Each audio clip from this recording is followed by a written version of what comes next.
In one variable हे आपण बघत आहे. आता याचा अर्थ काय मराठीत माहिती आहे तुम्हाला? मराठीत म्हणतात याला एकचल समीकरण, इंग्लिश मध्ये इक्वेशन इन वन व्हेरिएबल. तर याचा अर्थ काय? सर्वात पहिले आपल्याला इक्वेशन काय आहे ते माहित असले पाहिजे. त्याच्यानंतर सोल्युशन ऑफ द इक्वेशन हे आपल्याला फाइंड आउट करता आलं पाहिजे. आपल्या साहेबांचे कोणाची गाडी बाहेर आली बरोबर त्यामध्ये घ्या. इक्वेशन फाइंड आउट करताना किंवा solution of equation find out करताना ते चार ऑपरेशन मध्ये करता आले पाहिजे. प्लस मध्ये दिलेले इक्वेशनचं सोल्युशन फाइंड आउट करता आलं पाहिजे, मायनस मधलं फाइंड आउट करता आलं पाहिजे, मल्टिप्लिकेशन आणि डिव्हिजन हे चारही ऑपरेशन मध्ये इक्वेशनचे सोल्युशन फाइंड आउट करता आले पाहिजे. करता येईल ते कसे? आता मी एक सोल्युशन इक्वेशन देतो.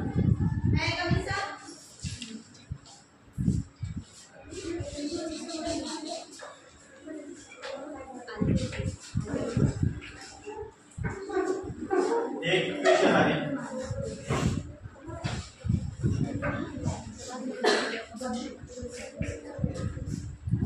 ते दुसरं आहे,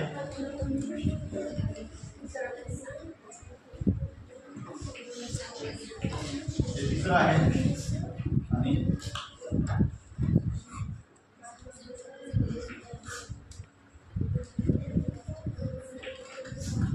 हे चौथं आहे.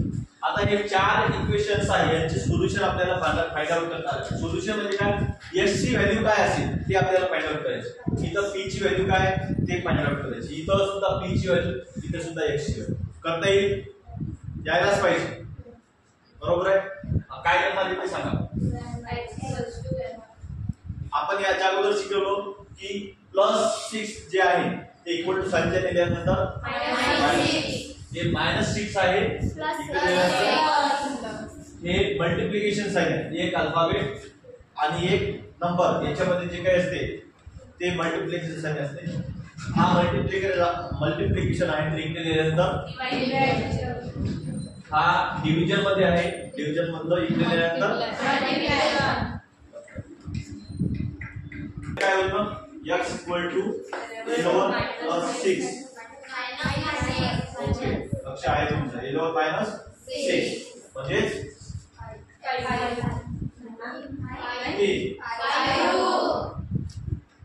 नंतर हे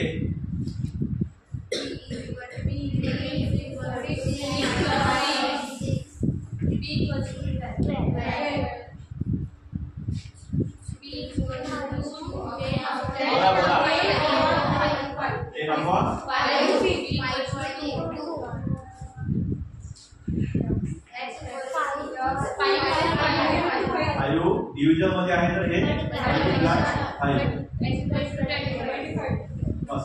हे जे फार सोपं कसे बोलतो तो आपण सांगितलं, पण याच्यावर अजून पुढं काय आहे ते आपल्याला बघायचे. ओके, बघा मी काय म्हटलं की ते चार ऑपरेशन आपण डिफरंट बघितले, परंतु आता हे याच्यात बहुधा 3 किंवा 4 किंवा 2 ऑपरेशन आले ते आपल्याला करायचे. आता बघा हे आहे 2x × x - 3 = 3/5 × x + 1. ते आपल्याला सॉल्व करायचे, ते इक्वेशन फाइंड आउट करायचं. आता हे ओरली काय दिसते आपल्याला? हे डिव्हिजन मध्ये आहे, 5 डिव्हिजन मध्ये आहे. याचा अर्थ की मी आता इकडे आल्यानंतर मल्टिप्लिकेशन होऊन जाईल. सिंपल गोष्ट, जे आपल्याला पहिले दिसते ते करायचं. 5 डिव्हिजन मध्ये आहे तर इकडे आलो मी इक्वल टू साइनच्या तर मल्टिप्लाय करून टाकतो. ओके, इकडे आल्यावर काय होईल? हे 2 × 5. ओके, आणि हा ब्रॅकेट दुसरा असं म्हटलं. हा 5 इकडे आणला तर इथं काय राहिलं फक्त आता 3 × x + 1. हे समजलं कन्वर्जन? हा 5 इकडे आणला इक्वल टू साइन 5 2 जा 10 × x - हे पण तसंच लिहू. ओके, आता याचं मल्टिप्लिकेशन करतो. 10 × x 10x -10 × 3 30. Okay, 3 × x 3x plus 3 × 4 3 4 जा 12. समजलं काय? ओके, आता बघा हे -30 आहे, इकडे आणलं त्याला इक्वल टू साइन तेवढंच करायचं. +12 पण इकडे आणलं चालते, तो आपण इकडून जातो. -30 इकडे आणलं, -30 इकडे आल्यानंतर काय होईल?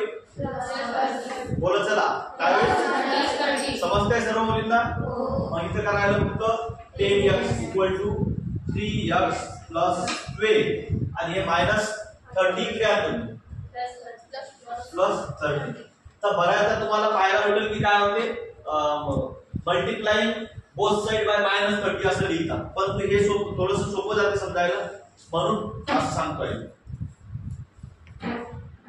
किंवा by adding 30 to both side असं लिहितात बऱ्याचदा आपण सिंपली काय करतो हे मायनस 30 आहे त्याचा इक्वल टू साइनच्या ऑपोजिट साइनला गेलो की ते प्लस होऊन जातं हे कन्सेप्ट सांगतो आता बघा हे किती झाले 10x equal to 3x plus 30 plus 12 14 okay आता मला सांग ते 3x कशामध्ये आहे कोणतं साइन आहे समोर काहीच नाही म्हणजे प्लसचं साइन आहे मग प्लसचं साइन इकडे आणतो 3x इकडे आणतो किंवा याला असं पण म्हणतात की सबट्रॅक्टिंग 3 बाय बोथ साइड असं लिहितात पण तो सिंपल आपण 3x या साइडला आणू 3x प्लस आहे म्हणून इकडे आल्यानंतर काय होईल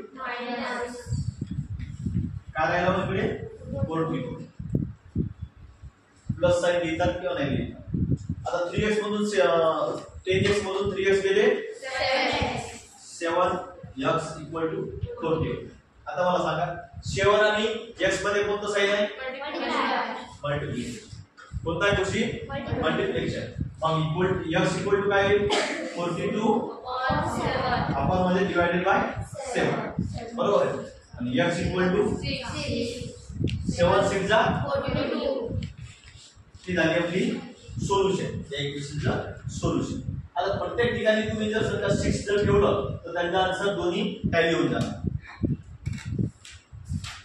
आता त्या रांगेत करायचं फक्त हे सोल्युशन आपल्याला फाइंड आउट करायला पाहिजे समजलं आहे कोणाला काय अडचण किती मुलीला समजलं नाही सांगा बरं हा